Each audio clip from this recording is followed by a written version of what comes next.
everyone. Welcome to another exciting Elixir Kitchen cooking and nutrition demonstration. Thank you so much for joining us.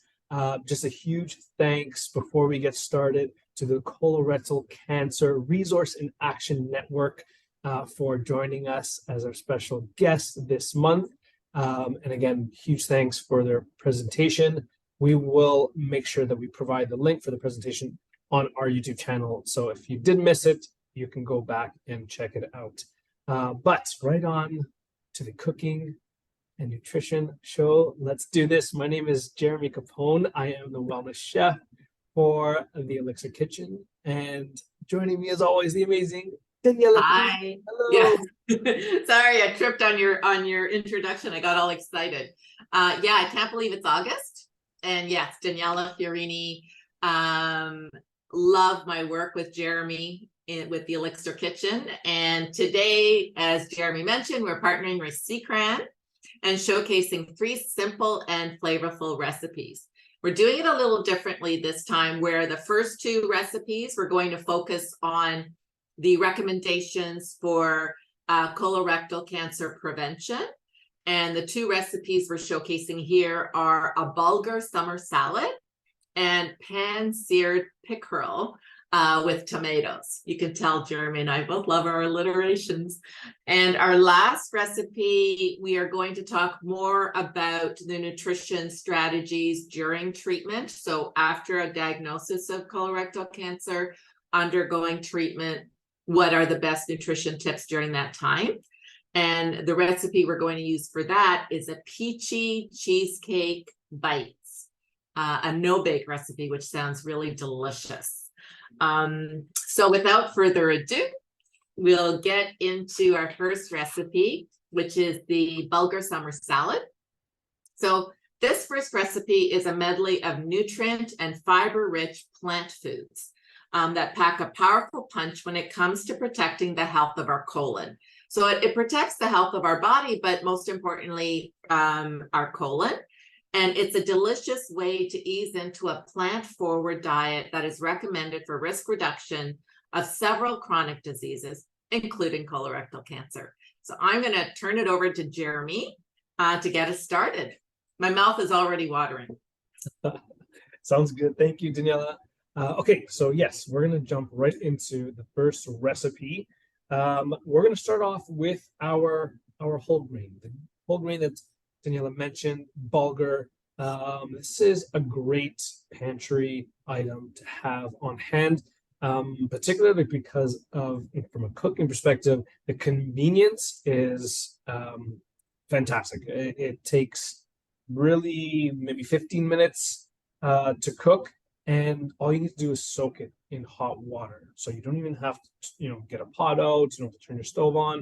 As long as you have a kettle, soak it in some hot water, let it steep, and it will start to reconstitute and start to become nice and tender, and it's ready to add to your dishes. So super easy to use. And yeah, we're gonna get started. So we have our Bulgur.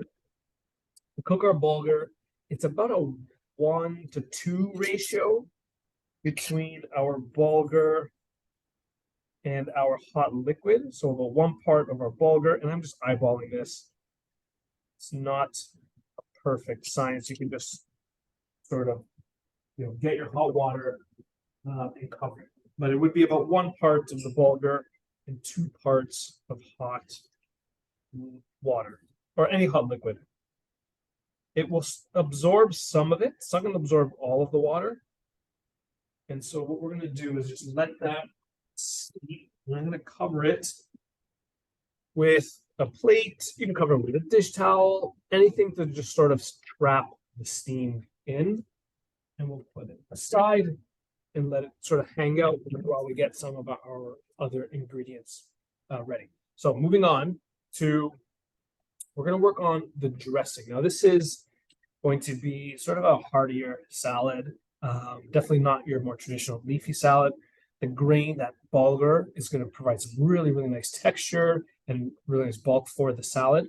And so, but it's great texturally, but flavor-wise, it's not the most interesting ingredient. So we want to make sure that we try to jam as much flavor into this as possible. So we're going to start off with this really, really nice, flavorful dressing. And I'm going to start off with about a clove or two of minced garlic. You can add more, as much as you like if you really like garlic. That's going to obviously add a nice punch of flavor.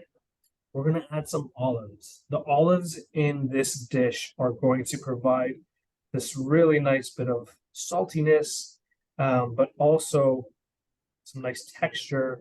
And it has that, that bit of fattiness too that is going to really round out the dish. And so these are obviously pitted. You can use, if you're not a big fan of olives, you can use something else that's slightly briny or salty, like capers would be really nice. To balance that fattiness, we're going to add some nice fresh herbs. So there's just some parsley, some chopped parsley. They're roughly chopped. You can add any herbs to this. And then for a little bit of texture, some almonds. So you can see it's, again, not your traditional dressing. It's definitely going to be a little more interesting in terms of flavor and texture. And then here's where I might lose a few people. We're going to add some raisins. I know some people are like, raisins, why do you throw raisins into this dish? Trust me, raisins, they're really, really good in this sort of savory, salty salad because you're going to have that nice balance of sweetness. If you don't like raisins, you don't have to add raisins. You can add, but you still want that little bit of sweetness. You can add another dried fruit. You can definitely add like some chopped dates would be really nice in this, maybe some chopped apricots. But give it a shot with the raisins. I think this is really nice. You see raisins added in a lot of even North African dishes. You see them like southern Italy. You see a lot of raisins added to dishes. It's just a really nice sort of balance between sweet and savory and sour. It's really great. So there are sort of the ingredients for the bulk of this dressing. And then we're going to add some olive oil. The slow pour. We're going to add about 3 tablespoons. We're making a pretty big salad here. Measure it out at home. So I love the use of the olive oil, which is a healthier fat. And also you're getting healthier fats from the olives themselves and the almonds. So great choices for the salad. Yeah, and now we're going to add a little bit of vinegar. You can add whatever acid you want. You can add lemon juice if you like. But this is going to obviously add some nice acidity. It's going to help to lift and elevate the flavors of the other ingredients. And we're just going to give this a nice little stir. So this is obviously a big part of the salad. We're adding a lot of texture, a lot of flavor, but it's this sort of sweet and savory and sour that is going to have a huge impact on the dish. So in some recipes, especially some Italian recipes, you may have heard of agrodolce. So it's that sort of sweet sour sweet, which is a great way to elevate flavors. It gets your salivary glands going as well. And that's it for the base. So that's going to be our sort of chunky dressing, if you will. Okay. And then to this, we want to bulk it up with some veg. Still summer. I know it's getting a little darker now. Hold on to as much of it as you can and take advantage of the grilling weather before it is gone. So we decided to grill some vegetables. I love grilling vegetables. I think it's a fantastic way to add some more character to your ingredients. And especially, again, taking advantage of the outdoors when you can. So you can add any grilled veg to this. Experiment, add what you like. I had some zucchini, some green and yellow zucchini. One of my favorites to grill. So I grilled those up, and I have some red onion as well, which I grilled up on our barbecue. I don't have a barbecue. I'm in a basement, so I just use a grill pan, which you can use. But obviously, if you do have a barbecue, go ahead and do that. Get those grill marks. And again, Daniela, for veg, so we don't have to worry as much about those grill. Right? Exactly. So when you're grilling vegetables, you don't have to worry at all about creating cancer-causing substances, carcinogens, as you do with grilling meats. So go for it, and it adds so much flavor. And I thought, Jeremy, maybe yes, people will be grilling outdoors, but I think it would be cool to show them the grill pan you used, because maybe they wouldn't be able to grill outdoors, so they can do it inside as well, right?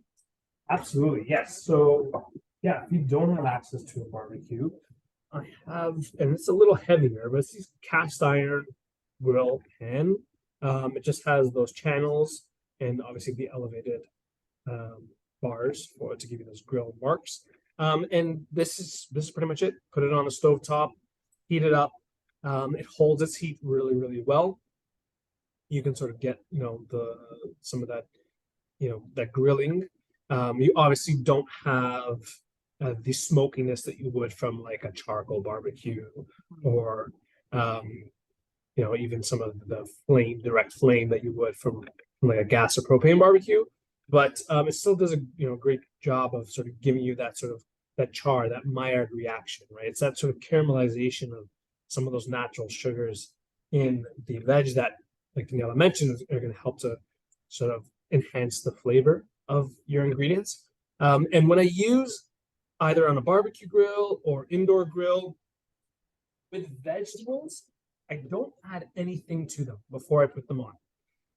I know that's some people you see like you sort of pour oil over it and throw it on.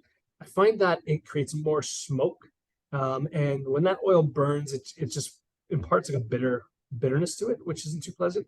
So I just put it on naked, nothing added at all. And when I take it off of the grill, that's when it's hot, it's warm, and then you can, if you want, add your oil, add your olive oil, add your salt, pepper, seasoning, because then it'll absorb its flavor. Same with like salt, seasoning. Like unless you have it in a wet marinade, you're adding salt, pepper, dry spices. It's just gonna fall off. Like it's not gonna adhere to your vegetables at all. So save it for after the grill. On when I put it on, I add nothing. Okay. So here we go.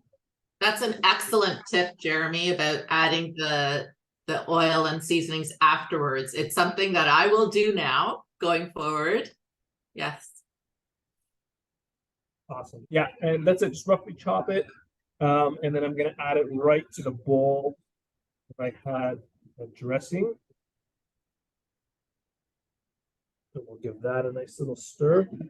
And I'll show you quickly, when I cut up the zucchini raw, I just cut them into like a long kind of strips like this, and then throw them on the grill straight. All right. If people have gardens, this is when the zucchini is ready to go, isn't it? Mid-August. Yeah. Or getting it at the farmer's market is wonderful too, for sure. Yeah. All right. So add your grilled veg, anything. Again, even peppers would be great in this. They're really tasty. And then grab that bulgur. So the bulgur is done. If you have a little excess water, you can sort of just tip it and drain it off, and then just fluff it up with a fork, and it is ready to add to your dish. Now, I'm gonna incorporate it all, but as this sits, so this is a nice little day ahead salad too, because as it sits in this dressing, all those other flavors, it is going to continue, that bulgur is going to continue to absorb more of that dressing and more of those flavors. So it will taste great making it the day of. The next day, it'll taste even better, which is nice. That's So it. it's a great salad you can bring to work, or when do I want to mention school? To bring to school too. Yeah, we still have a few weeks left. Yeah. But maybe when you're stirring that, I'll just talk a little bit about bulgur. You did mention it's a whole grain, and using whole grains helps to increase the fiber in the diet. And for cancer prevention guidelines, we're trying to get to 25 grams a day for women and 38 grams a day for men. And so if we look at half a cup of bulgur, it actually provides 4 grams of fiber. So it gets us closer to that 25 or 38 per day. And the great thing about bulgur is that it also contains a little bit of protein. So half a cup contains 3 grams of protein. Awesome. Love it. And there we go. Just stirring it through. And you have this, again, really nice hearty salad. It's a lot more filling because of all the veg and the bulgur, and you know, it's a not your traditional dressing, right? We have some of the almonds and the olives and the raisins in here. But that's it. That is our bulgur summer salad.